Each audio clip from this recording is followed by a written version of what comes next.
बनारस के बात बताओ गेलू भैया भगवान भोलेनाथ के नगरी में वर्णन करल गेल हो कि छल बल भैया मोरे छल बल ना हो काहे छल बल छोड़ा मुनि जानुया काहे गोता खाया बनारस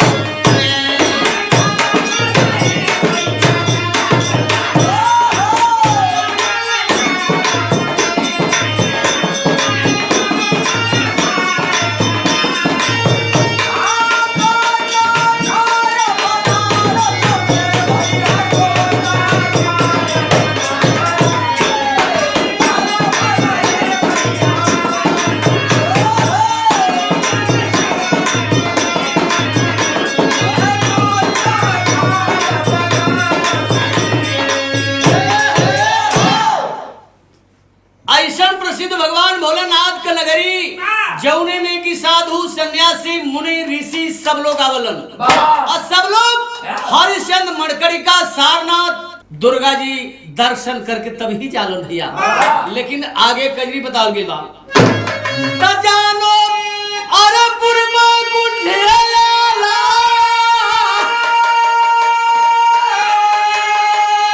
अरे कहाँ यारो सहारा ऊपर दिखलाला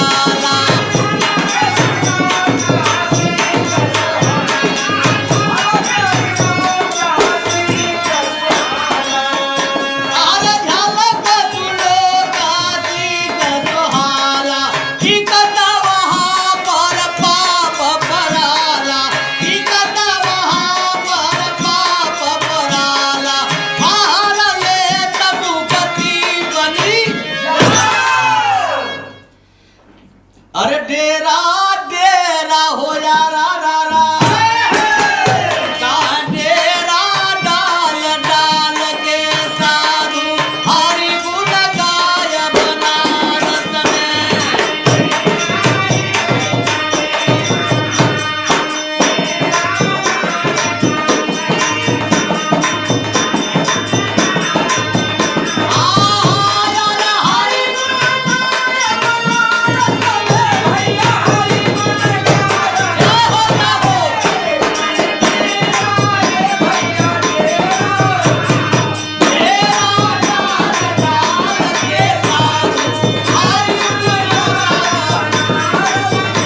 भैया की जे यहाँ आवला या पूर्ण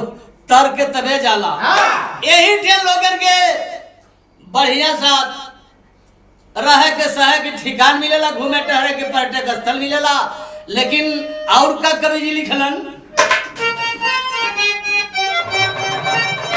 कि अरे भावे भावे हो यारा रा रा अरे कह भावे विश्वनाथ का मंदिर कभी न कहाय बनारस में।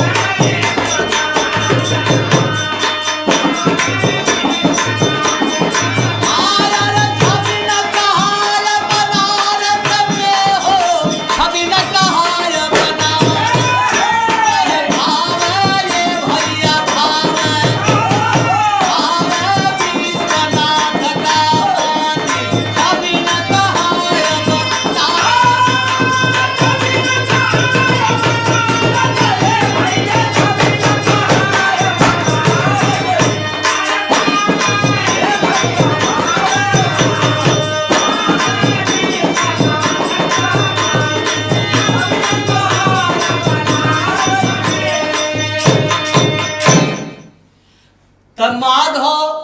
रावत धरहरा आला अरे यारो शहर ऊपर दिखला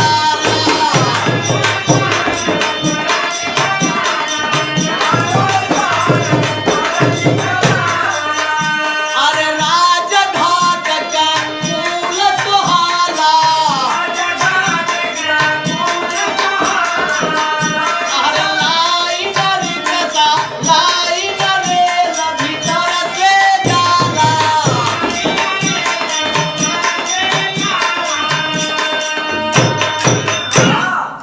बनारस में देखले होगा राजघाट के पुले पर से नीचे से रेल जाला, ऊपर से रिक्शा मोटर साइकिल सब लोग जाली। लेकिन भैया भाव लिखल गई